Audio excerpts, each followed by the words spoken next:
Welcome to Press A, where in this video, we talk about why Nintendo has been sued by companies like Universal Studios, magician Uri Geller, and even the elderly. These are 4 of the stupidest reasons Nintendo has been sued. Starting with Nintendo versus Uri Geller. In November of 2000, Uri Geller, an Israel-British illusionist, magician, and self-proclaimed psychic, sued the video game company Nintendo for £60 million, equivalent to over £100 million today, or 128 million USD, over the Pokemon Kadabra, known in Japan as Ungur, which Geller first discovered while Christmas shopping in Tokyo, and claimed was an unauthorized appropriation of his identity. Kadabra was among the original set of 151 Pokemon, released in the late 1990s, and is a Pokemon with telekinetic powers, always seen clutching a bent silver spoon.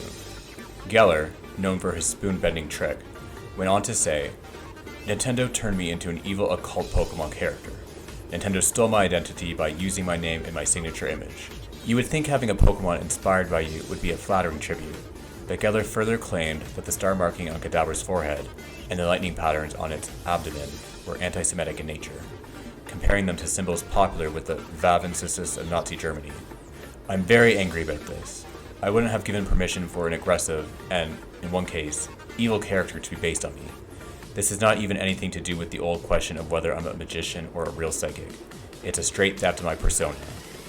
Due to Geller's perceived interpretation of these symbols, and the similarities between Geller and Kadabra, with one major difference being Kadabra can actually bend spoons with its mind, Geller sued Nintendo. The California lawsuit was ultimately dismissed in 2003. However, Geller reportedly filed several other lawsuits globally, according to The Guardian.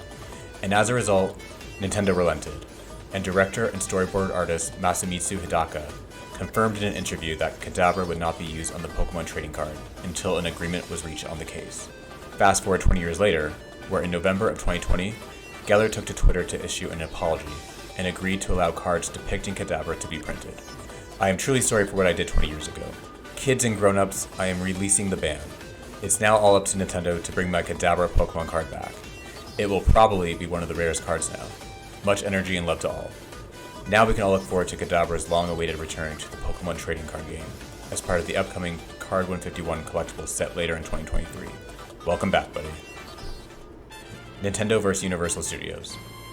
It's hard to think of a time where Universal Studios would sue Nintendo, as the two companies have been recently working together to bring the world Super Nintendo World, a themed area at Universal Studios Japan and Hollywood, and upcoming in Orlando.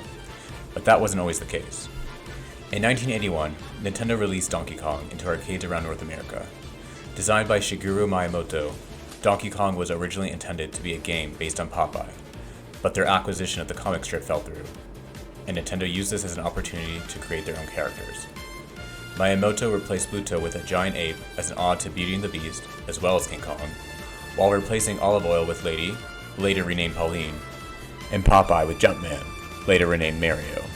The game became a huge hit and propelled Nintendo into massive mainstream success, and by 1982, Donkey Kong had sold over 60,000 units.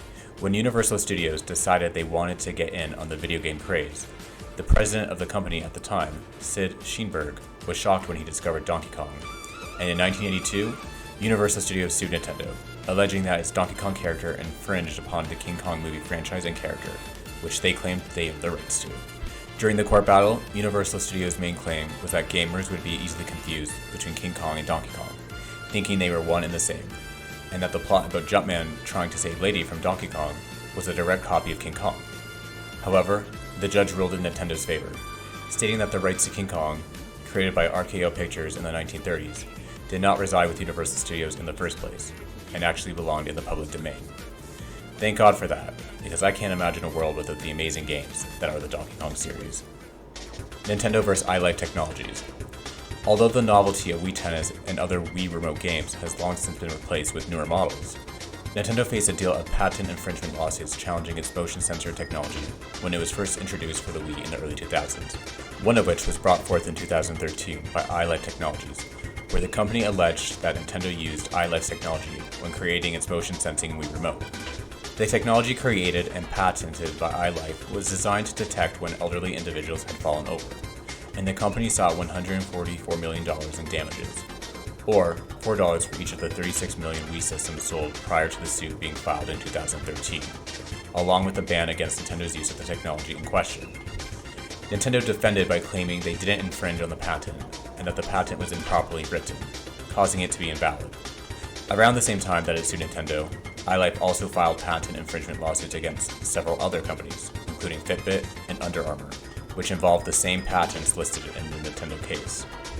Both the Fitbit and Under Armour lawsuits were dismissed, but that was not the case for Nintendo, and in 2017, the jury awarded iLife $10 million in its patent infringement lawsuit.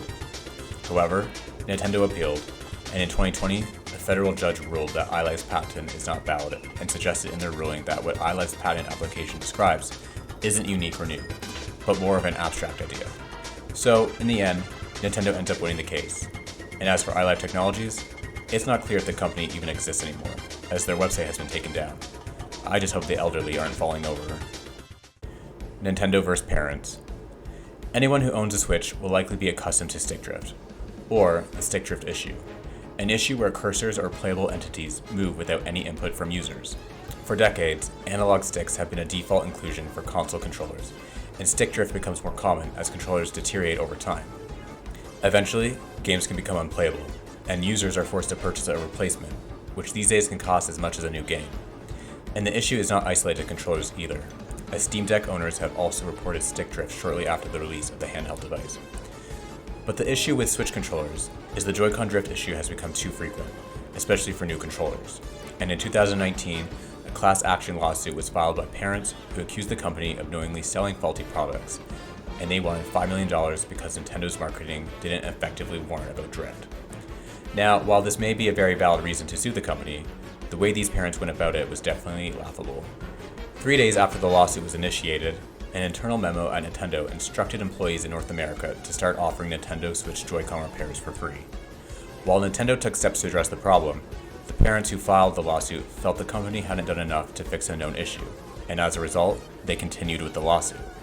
The parents in question had initially attempted to sue Nintendo themselves, but it became clear they had no chance of winning due to the Switch's end-user license agreement, which prevents lawsuits. Those parents, nonetheless, went ahead with the lawsuit, arguing that their children weren't bound by the agreement, and therefore the children could sue the company. However, it was determined this argument was not sound, as it was the parents who owned the consoles and made the agreement, and the children had no grounds to sue over it. The Joy-Con drift lawsuit was ultimately thrown out, and now these parents will have to pay legal fees, while they could have just gone to get the Joy-Con controllers fixed for free. Well, there you have it. 4 stupid reasons why Nintendo has been sued. But Nintendo has also done their fair share of suing.